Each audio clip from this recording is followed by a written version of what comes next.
Hello YouTube, here we are again live and direct from my little front dining room, and I'm hoping that by using this dining table to do knife videos instead of eating so much, maybe I can shrink over these videos as we do them and get a little smaller. Today I have a couple new arrivals, or at least one new arrival, one I've had for a while but haven't done much with. And then we're going to review a couple of my favorite everyday carry knives, EDC if you will, that I got from Kyley Harris in New Zealand. And really liking these knives.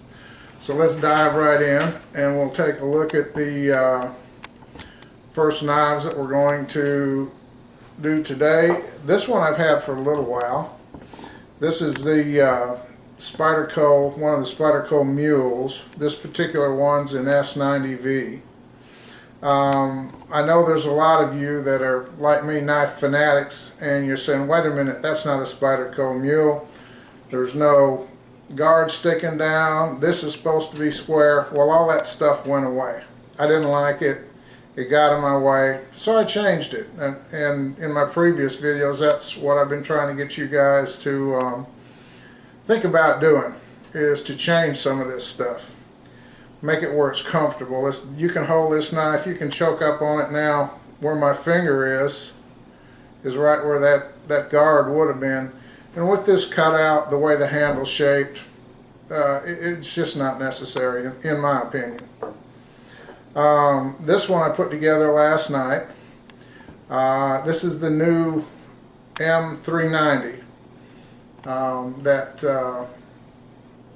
Spyderco came out with it. I gave it the same treatment. I removed the guard, rounded the back, and this time I chose some blue G10 for the handle material. And this is a work in progress. I just threw these handles on last night, so don't hold me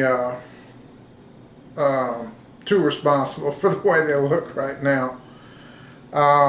The next two knives that we have are both by Kyley, and they're identical knives but different steels, different grinds, and different thicknesses. And this is his CKC penknife model. The first one I received was this one. I requested it with the handles off so that I could put them on myself and kind of custom tailor them to my hand. This is AEBL. I believe I got that correct, and this is fairly thin. Kyley, you can correct me on this on the notes. It's 2 or 2.5 mil, not very thick at all. We'll take just a extremely sharp edge. I really like this knife. It's a razor blade steel. That's what it was originally designed for, and it will just take a very smooth, very nice edge. As you can see with our little used and no good lottery tickets, there's just, you can cut that as thin as my old hands will cut, and not a lot of problems with that. These little knives, I think, will surprise a lot of people. I know that the trend these days is towards bigger, better, stronger, thicker. I don't know that we necessarily need that, and I'm hoping with these that we can kind of show you what these small knives will do. Both of these come with a very well made neck sheath. If you talk to Kyley when you get them, I like mine to have fairly tight retention. I requested that, and that's exactly what I got. If you want it looser, he certainly can do that. And they just basically disappear under here. This one, last night when I was putting it together, the M390, I discovered one thing right away. This is some seriously tough steel. When I put this on my Norton oil stone after I got it together and went to actually sharpen it, it almost skated across that stone. I'm sure diamond stones would handle it just fine. I didn't bother to break mine out because it would cut it with the Norton stone. But it is a very fine-grained steel, and it'll pass our little paper test here with flying colors, I think. Also, there's just no effort. I can barely feel that going through there.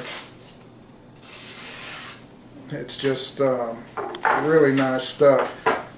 The S90V, of course, this stuff's a little more proven, been around a little longer, at least in the knife world. Put a little thicker handle on this one. I don't even know what this wood is. I think it's walnut. It was just a block of wood that was in a box a friend of mine gave me, and for the test knives, I thought, no, it's a great handle material. Real hand filling, and it's a real comfortable knife. And obviously, it'll do our paper cuts too. So,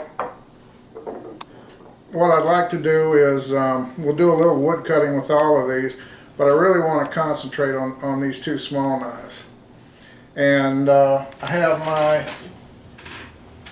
standard here, my 3/4 by 3/4 pine. This is, not rock maple or anything like that. It's pine, but I think most of the woods that you cut in bushcraft or anything else for something that you're going to use real quick, you're going to use a softer wood.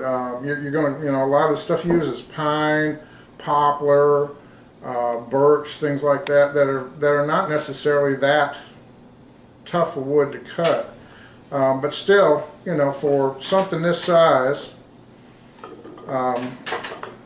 that's a pretty good chunk of wood. And so let's do just a couple quickie cuts with the Spydercos here and see how they pan out. Yeah, no problem with those. I really didn't expect any.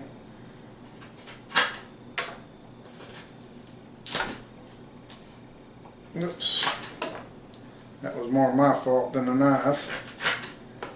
Now let's try the little guys.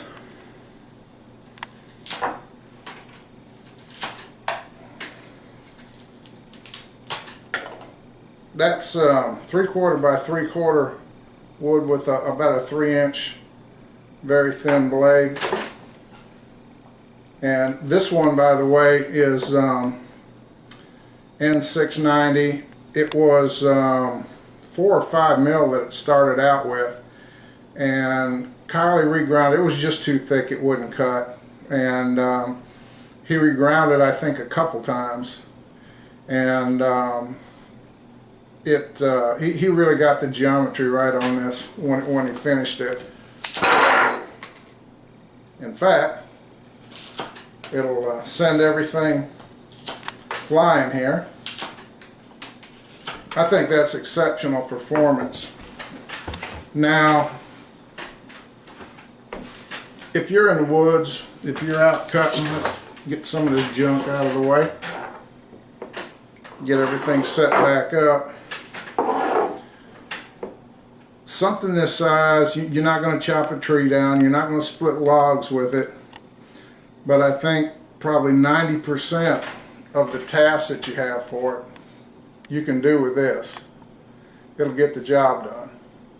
On a lot of my neck sheaths, especially anything that I'm taking in the woods, I will put a piece of rubber inner tube around them. I'm sure you've seen videos of those on YouTube.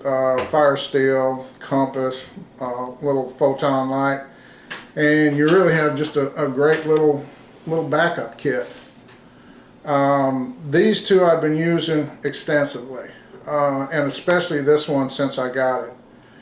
And I just can't imagine a much better everyday knife. It cuts string, it cuts cardboard, opens boxes, cuts them up for disposal, make steaks for tomatoes, just about anything that you have to do, this guy will do it.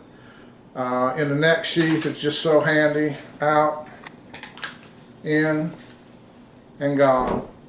You need it, same thing, out and in your hand.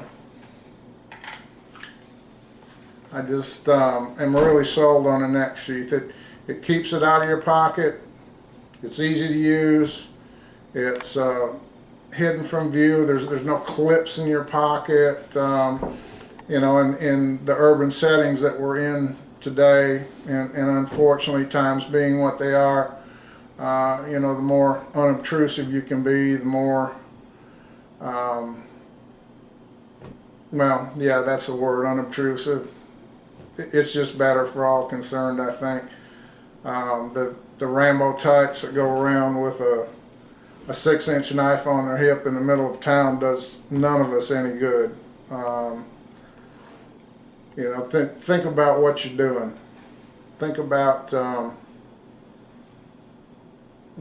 hobby, our love of these things. In a lot of countries, it's going away. In England, there's severe restrictions on what you can carry. You know, you really need to think about what you're doing, and